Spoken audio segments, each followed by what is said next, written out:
Alright, before getting to the unboxing, I want to mention the sponsor of today's video, Gun Warehouse. They provided me the ammo that you'll see me using during the shooting portion. If you've not taken a look at them recently, they've branched out into other products outside of just magazines, like ammo, accessories, such as optics and lights, gun parts, and other range gear. You can check them out via my affiliate links over at gunboxtherapy.com. If you can tell by the beginning, we're going to be unboxing today the Sig Sauer P226 MK25. So it ships in your standard Sig gray hardshell case. And the case is foam lined both on the top as well as the bottom. So down here you're going to get some literature and some advertisements. So like with most newer Sig Sauer pistols, you're getting this warning manual pretty much with a QR code on the front to scan to see the operator's manual and warranty registration card via the Sig Sauer website. You're also going to get a Sig Sauer logo sticker, a few advertisements. First one's going to be discussing Sig Sauer ammunition, the partnership with USCCA and SIG. You're also going to get a certificate of authenticity for the MK25, an NRA card, as well as an advertisement for SIG's cleaning and lubrication product, Spec 1. And down below the foam on the bottom is going to be a non-SIG branded black cable lock. You're also going to get 3 15-round magazines. All 3 are stainless steel. They have steel base plates with the patent number on the bottom, no SIG branding on the base plates, and black followers. And on the right-hand side are going to be round indicators for 5, 10, and 15. And all 3 of these are flush fit magazines. However, the original manufacturer, Metgar, also makes an 18-round magazine that is flush fit. Just has a different base plate on the bottom. All right, let's get everything off the table and focus in on the MK25. All right, got everything out of the way. As always, we're going to start off with some close-up shots so you can really take in some of the detail of the MK25 or P226. Take this safety flag out first.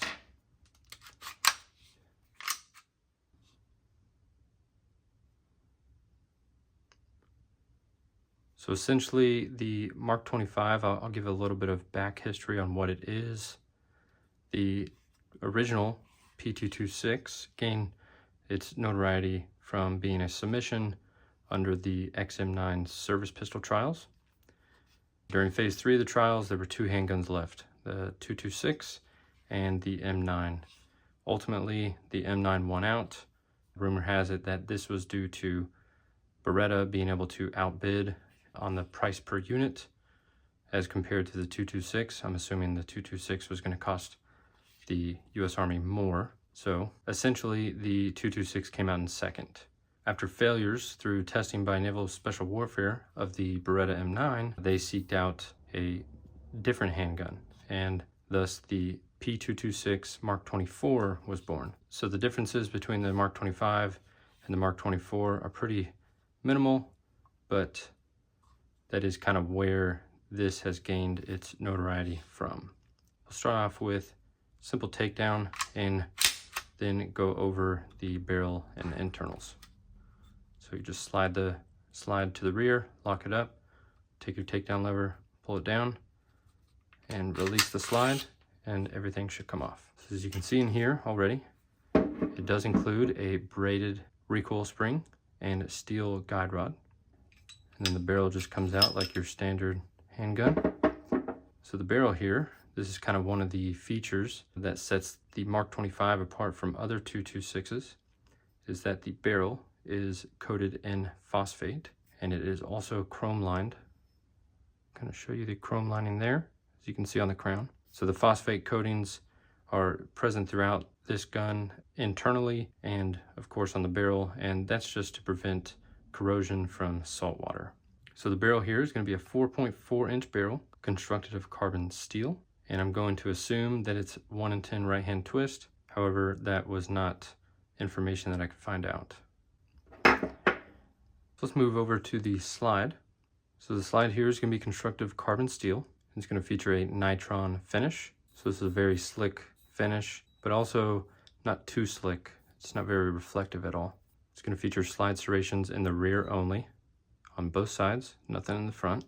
And up front is going to be the Sig Sauer P226 logo, and that logo is going to be roll stamped onto the slide. Not sure if you can tell the difference between a roll stamping and laser engraving, but on the front of the frame here, these letters where it says Sig Sauer Inc., those are laser engraved, and these ones on the slide are roll stamped.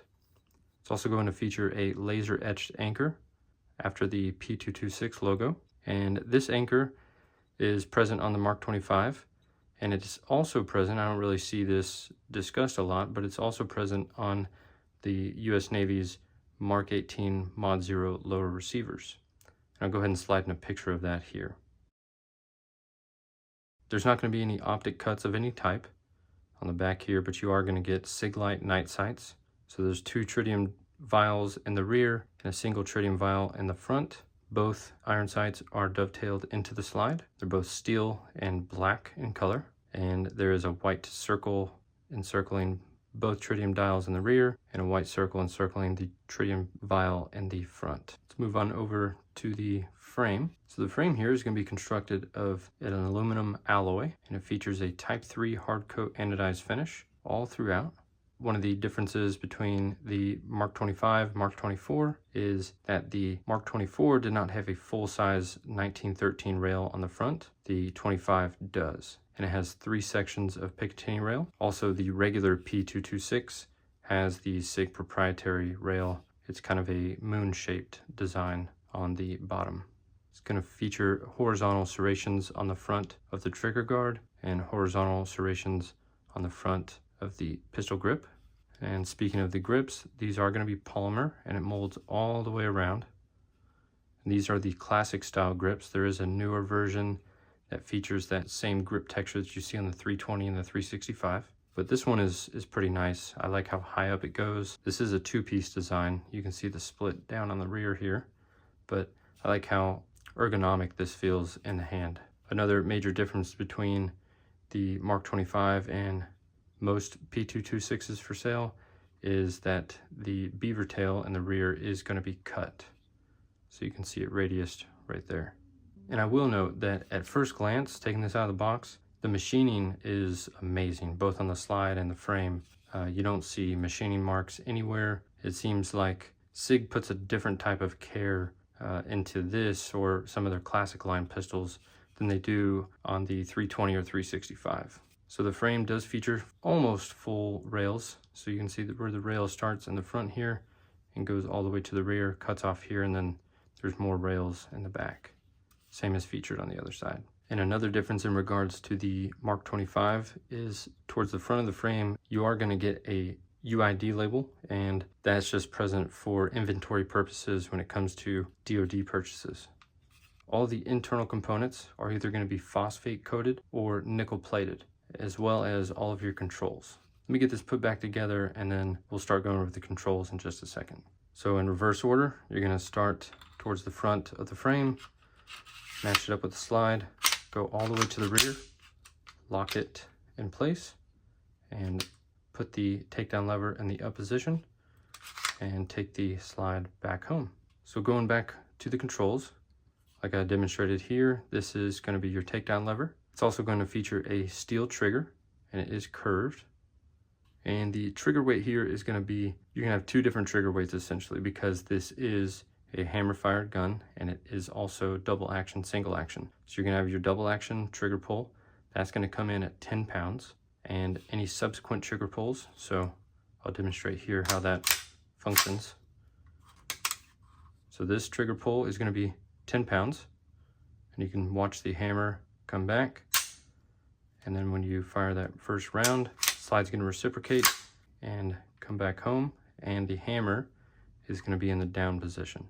So we're gonna bring the trigger forward and hit the reset right there.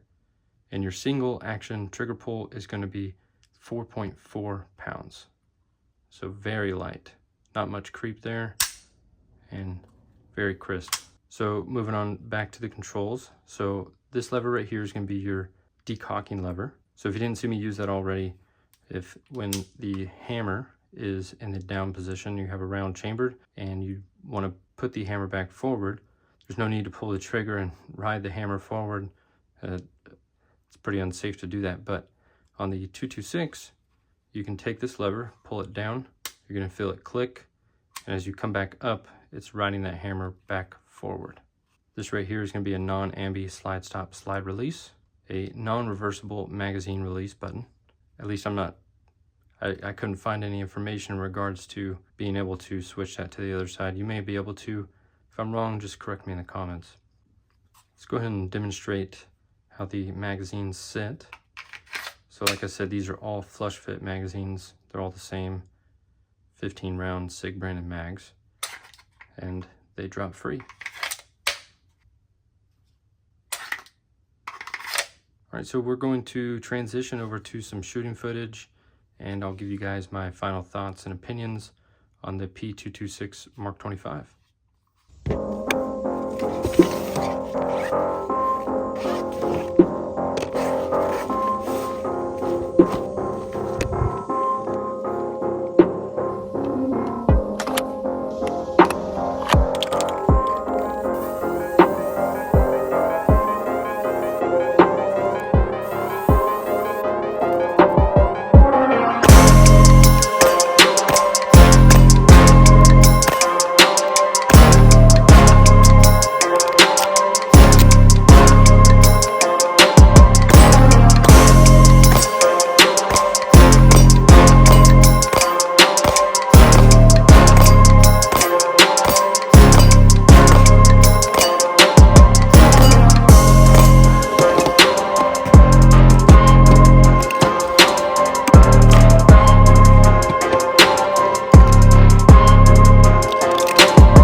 Hopefully you guys enjoyed the range footage of the MK25. I'm going to move on over to the review portion, or my afterthoughts and opinions of the MK25.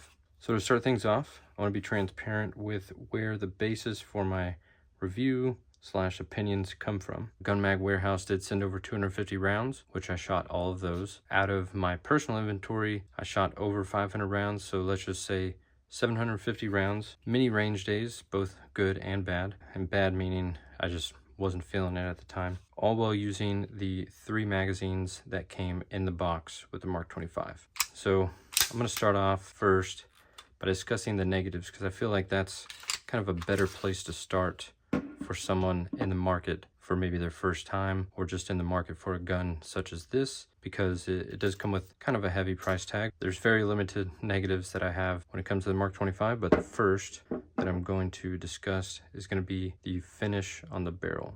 The finish on here, like I said in the beginning, this is a phosphate finish, over 750 rounds, and I am seeing kind of a little bit of degradation when it comes to the phosphate finish, but not a whole lot.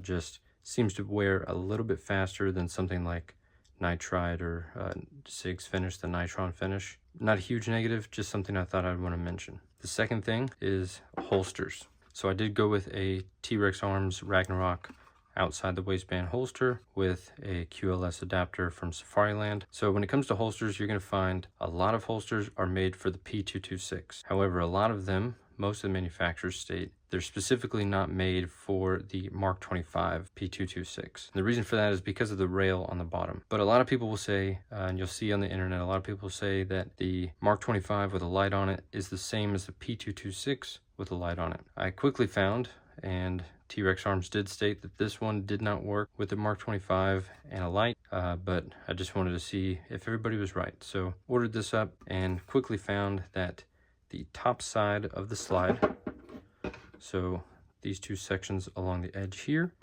were rubbing on the top section of the holster. However, the light did index properly, and as it's intended to index on the light for a light bearing holster, but the top side of the slide was just rubbing constantly. It was way too tight to get in here. So just took a heat gun, heated it up, reformed the top of the slide, kind of covered the bottom so I didn't move anything down here, and everything ended up fitting perfectly. I'll go ahead and show you now. All right here. And it retains just fine, and I no longer get any of the rubbing I was getting. There is some slight rubbing still, but definitely not where it was before.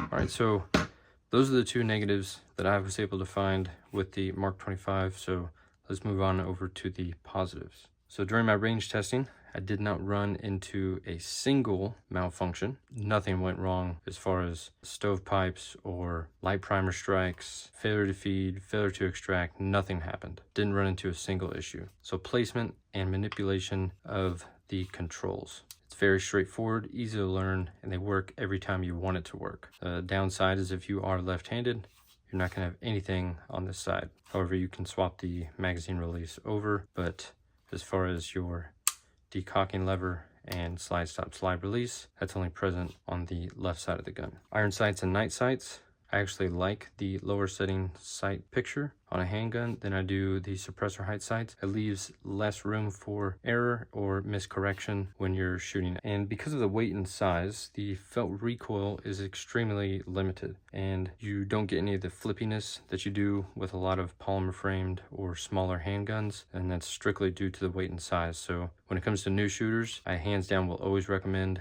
the 226 M9 full frame metal frame handguns just to teach them on, because they aren't as flippy and they aren't as hard to control. You know, you get a full purchase grip on a full-size handgun, and the Mark 25 is perfect for that. All in all, this is a gun that just works every time you want it to and never when you don't. It may not have the prettiest look, it may not have the lightest trigger out there, and it may not be able to mount the latest and greatest of red dots in the rear. But the Mark 25 has a proven track record both in combat and time on the market. So if you'd ask me if I'd recommend the Mark 25, I do highly recommend it. If you guys have any questions or comments or concerns or anything to correct me, just drop a comment down below, and I will do my best to get back with you. Thank you all for watching.